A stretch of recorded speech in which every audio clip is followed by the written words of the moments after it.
कौन फुलवा फूले लसबेरे तकना दोपहरिया फूले हो।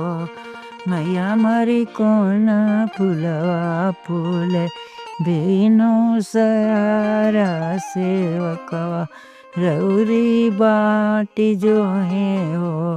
मैया मरी कौन फुलवा फूले बिनु सहारा सेवकवा रौरे बाटी जो है हो। चंपा फूल फूले लसुबेरा तबेला दोपहरिया फूले हो। मैया अड़हुल फुलवा फूले बिनु सहारा सेवकवा रौरे बाटी जो है हो। मैया मरी अड़हुल फुलवा फूले बिनु सहारा सेवकवा रौरे बाटी जो है हो।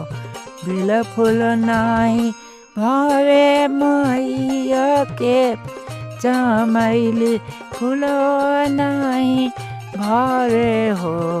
मैया मरी अड़हुल फुलवा गई लीलो भाई सेवकवा रौरे बाटी जो है हो।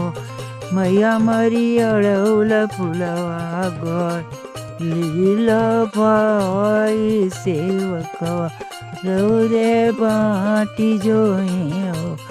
मैया मरी अड़हुल फुलवा गई लीलो भाई सेवकवा रौरे बाटी जो है हो।